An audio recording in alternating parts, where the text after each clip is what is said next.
Donc, on va venir attaquer le serveur.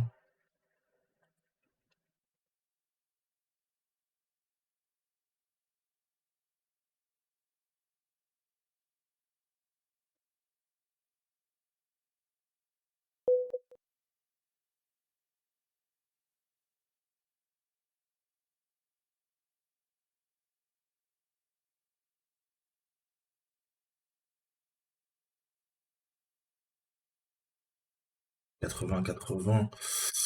Il doit y avoir le port 80 donc, qui est utilisé. On va tester.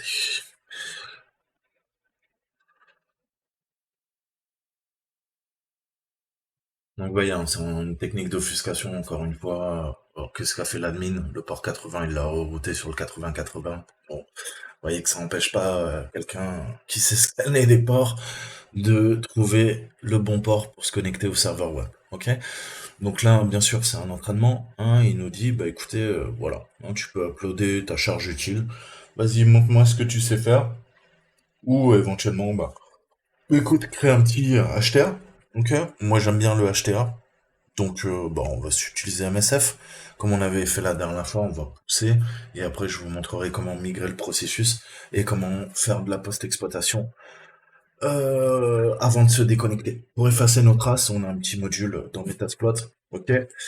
Bien sûr, dans un engagement, on ira plus loin. Ok, je vous ferai des cours de toute façon là-dessus. C'est prévu aussi. Mais là, on va faire simple et efficace, un peu comme cette série que je vous ai faite. Donc, allons coder notre payload. Enfin, coder, c'est un bien gros mot. Je mon bas de dormi qui devrait fonctionner. Je vais peut-être... Allez, je vais vous remontrer.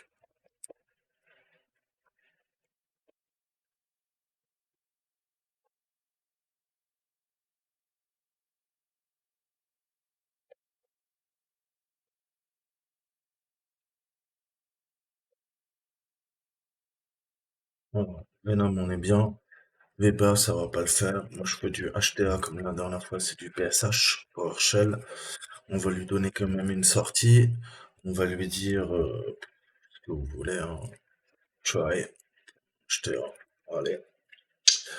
On veut quoi? Euh, on va se prendre un interpréteur. Pourquoi s'emmerder? Port 445. Là, on est plutôt pas mal. Windows.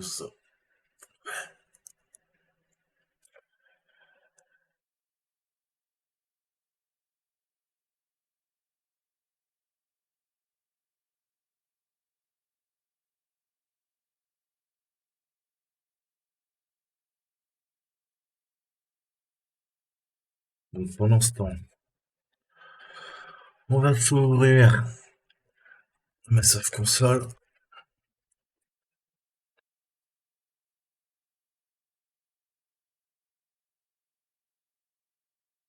Et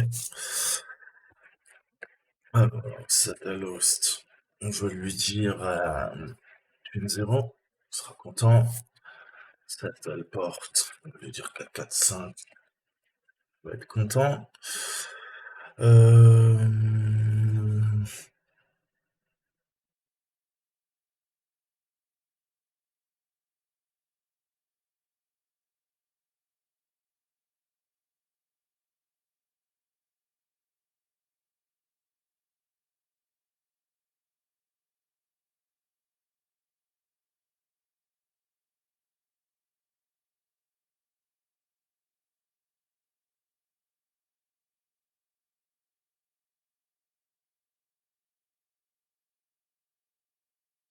Donc on va s'héberger un serveur hein, pour le payload. Quoi s'embêter. Comme ça j'aurai pas besoin de Python. Alors le serveur host, bah, c'est une 0 aussi, même adresse. Ok, ok. On va se prendre un payload. On va utiliser l'exploit aussi, il faut le sélectionner, sinon ça risque de marcher. Windows, MISC, HT1.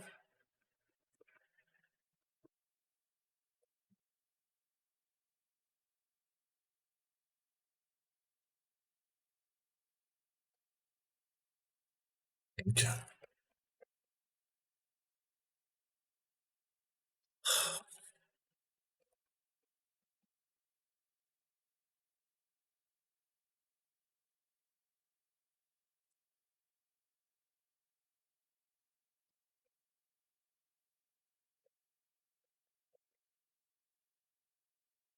Ok, donc là on est bien.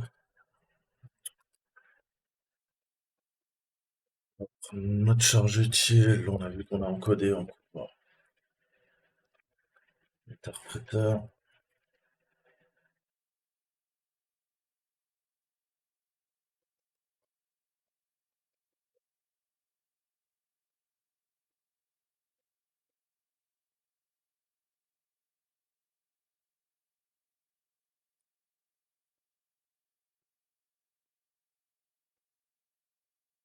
Et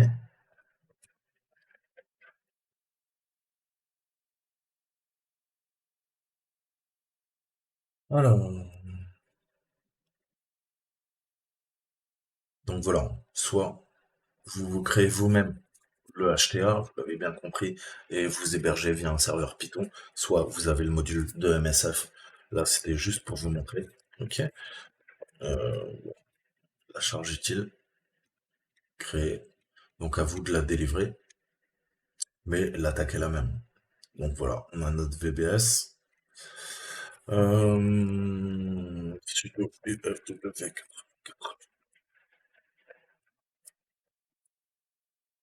Ok, parfait. Mais maintenant, je sais plus qu'à quoi. Bah, copier.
Donc, on va revoir les autres. Une 0, c'est bien, mais elle porte, c'est pas bon.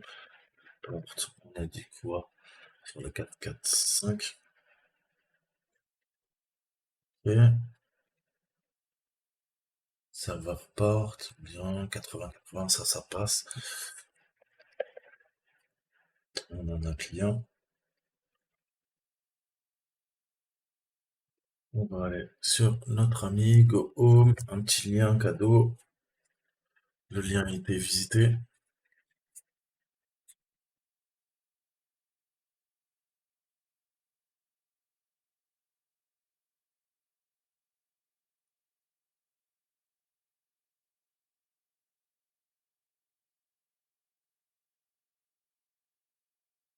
Voilà. Tout ce que fait Metasploit, vous pouvez le faire vous-même. C'est pas Session 1. Ok. Là, il faut prendre les PID. Pas les prendre. C'est quoi la commande? Trou de mémoire. Get pid. Donc, on a 90 secondes. Tout coller, c'est mieux. Get pid. Ok.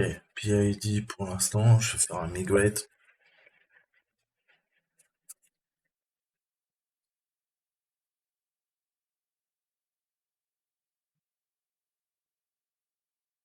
Ok. On va prendre quelque chose d'important, comme je vous disais.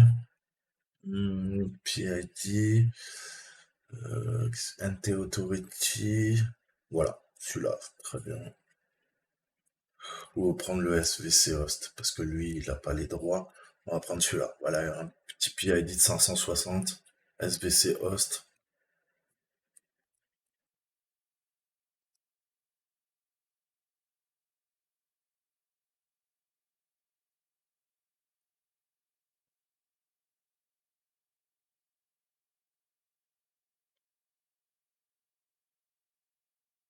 Voilà. Migration. Donc, bah, get PID, maintenant on est 560. Si je fais un PS, ok. Eh ben, voilà. Il peut couper la communication, c'est pas grave. Moi, je sais que je me suis injecté là-dedans, ok. Que c'est NT Authority, quel service. Donc, c'est plutôt intéressant. C'est du 64 bits, ok. Donc, à partir de là, on a toujours la main. Cool. Qu'est-ce que je peux faire? Alors, maintenant, on peut faire peut-être un run persistance, s'il nous le prend.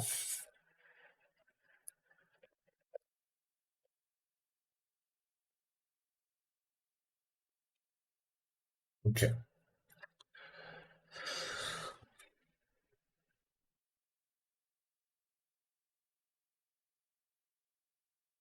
Donc là, on voit qu'il a écrit un petit script VBS.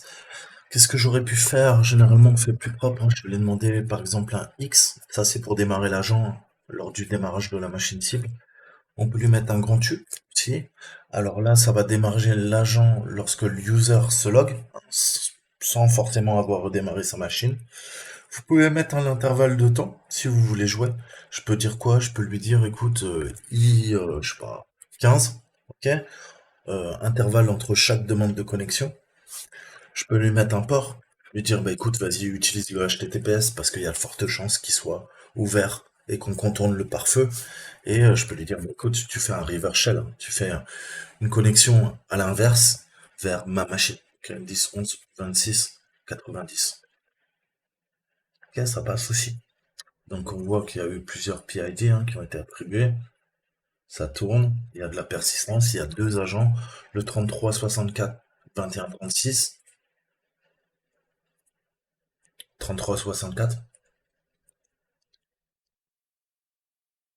21 36, via du C-Script, hein. Maintenant vous commencez, hein, à connaître, et vous voyez que ça s'est installé, ça tourne dans System 32. Donc là ça commence à être un petit peu dégueulasse. Ensuite, qu'est-ce que je peux faire? Bah, je peux tout simplement aller voir.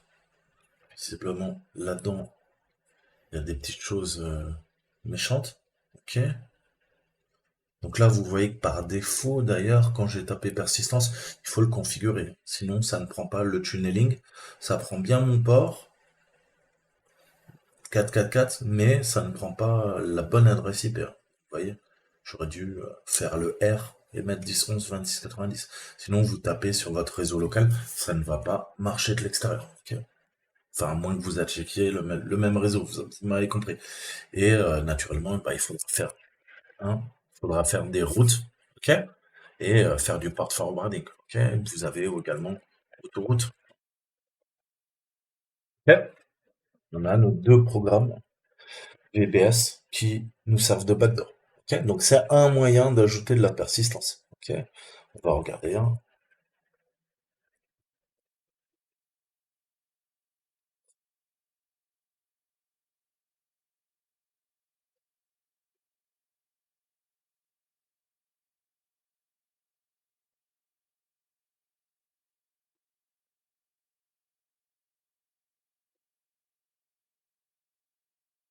Voilà.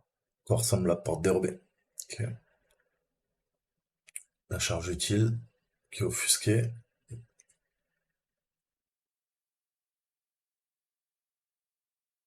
ok.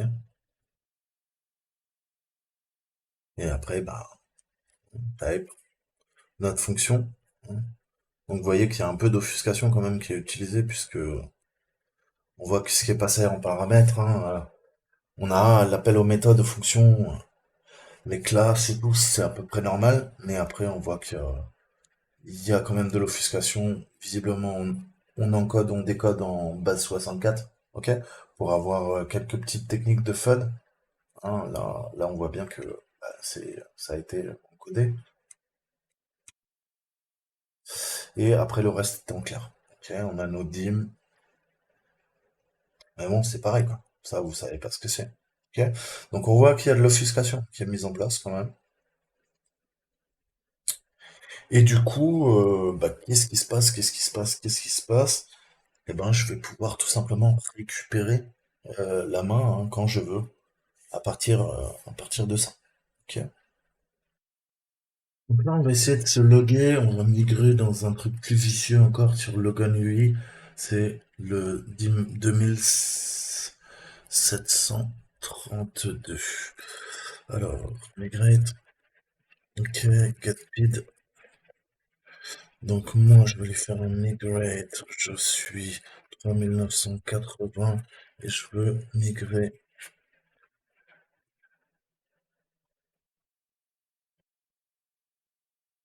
Yep,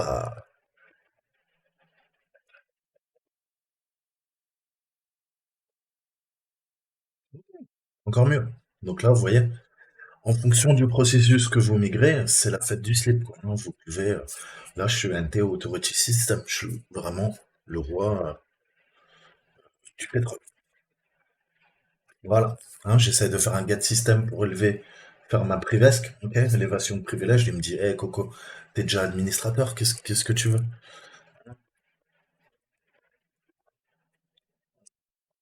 Donc là, on a tout. Ok, on est root. Et là, encore une fois, donc, qu'est-ce que je vous ai montré tout à l'heure? Je vous ai dit persistance.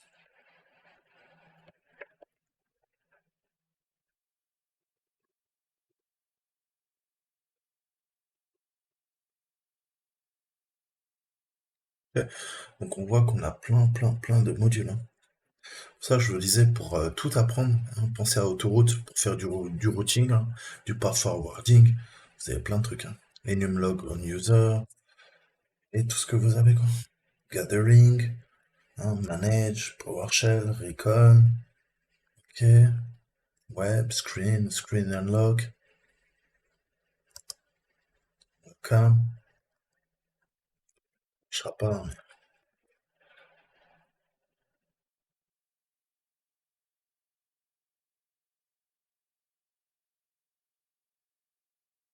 no webcat failed, ok. Et il vous dit à chaque fois, vous voyez, voilà, hein. Donc nous, on peut chercher là-dedans, on peut chercher run en post. Non, on va lui dire du Windows. Ouais. Qu'est-ce qu'on a? Parce que là, il y en a beaucoup aussi. Vas-y, on va. Donc, c'est pas de l'escalade de privilèges, on va faire de la post-exploit. Mais on a recon.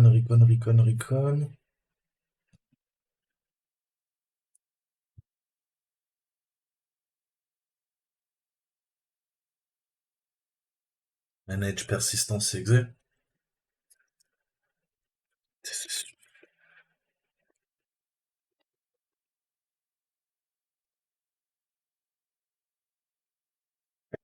dommage.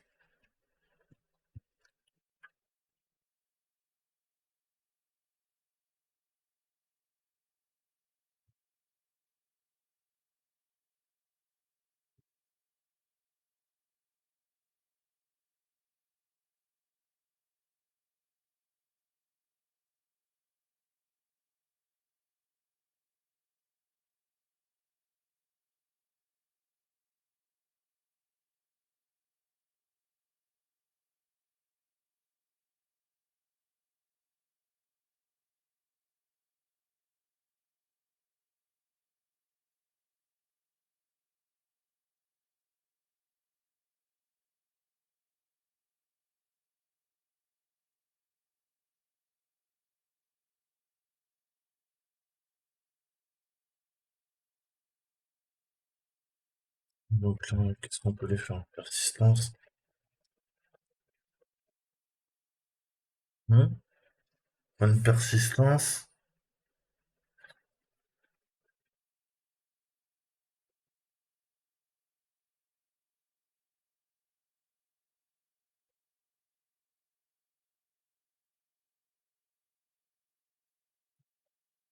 On va tester 5 secondes. P 43. R 10. 11. 26. 10. Voilà.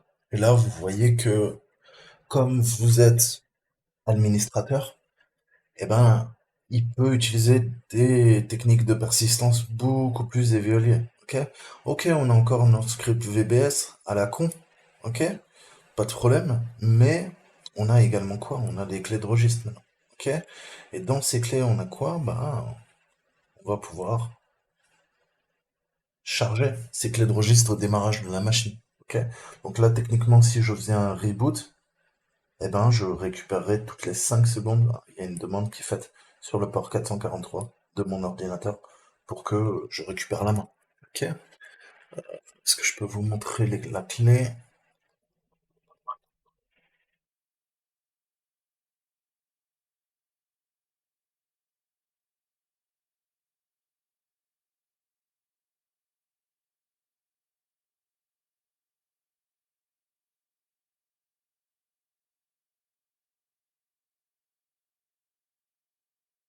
Ouais, vous pouvez utiliser Secure pour chiffrer les données.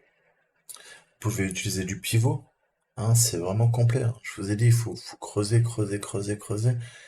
euh, Parce que, voilà, il y a énormément de fonctions, comme vous le savez.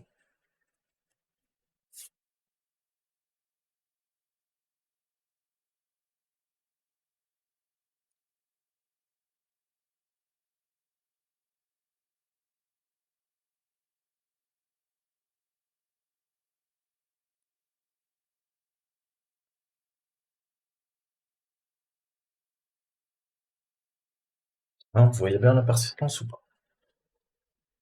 J'ai qu'à lancer quoi? L'écoute? Et qu'est-ce qu'il fait? Toutes les 5 secondes, il se reconnecte. Ok? Donc ça prouve bien que la persistance, bon, je peux pas redémarrer la VM, vous l'avez compris, elle s'arrête si je la redémarre. Et donc on voit que la persistance fonctionne. J'ai qu'à ouvrir un simple Netcat Listener ou bien sûr configurer un meter-prêteur, un multi-handler pour récupérer la main quand je veux. Dès que la machine redémarre, toutes les 5 secondes, elle vient se connecter à mon VPN sur le port 443. Ok? Ensuite, post-exploit, si on doit effacer. Vous savez que là, on a créé quoi? J'ai fait des migrations et tout, il s'est passé des choses hein, dans le CEL, hein, c'est le Clear Event Log. On a l'Event Log, hein, l'Event Viewer, qui va créer des incidents en fait, ou créer en tout cas des notifications à l'administrateur. Ok? Il a vu qu'on a migré des processus, qu'on s'est connecté de l'extérieur et tout ça. Donc nous, qu'est-ce qu'on va faire? Bah, on va lui dire, écoute, hein, pour Clear, donc Clear, et on va lui demander Event Log. Voilà. Donc là, qu'est-ce qui se passe? Bah, en fait, on a effacé les logs. On peut faire aussi. Event Manager.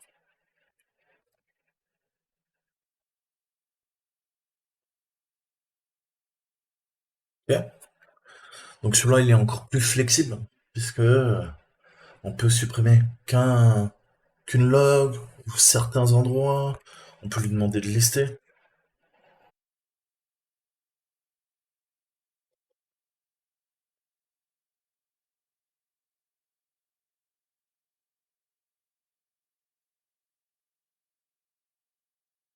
Ok.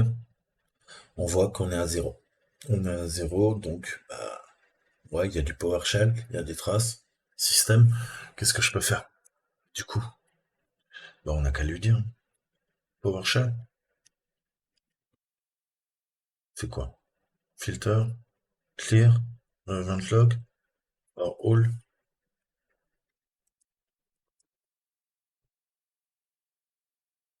Vous voyez qu'il est beaucoup plus puissant. Ok, l'autre nous en efface que quoi?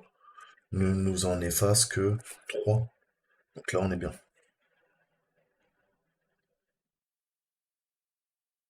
Voilà. Ok. Security system. Bah ouais, parce que là, je suis en train de... Sécurité, à mon avis, le message, c'est que quoi? Bah, c'est que je suis allé requitter en ligne de commande et que j'ai lancé l'event viewer. Ok, voilà, voilà ce qu'il y aura. Tout le reste a été wipé. Vous pouvez vous réamuser. Ok? Recommencer I.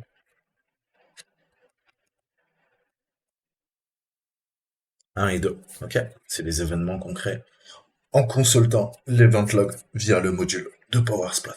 Voilà. Donc là, maintenant, vous savez ajouter de la persistance et vous savez effacer votre trace. Ok? Voilà. Je vous dis à très bientôt. Ciao, ciao.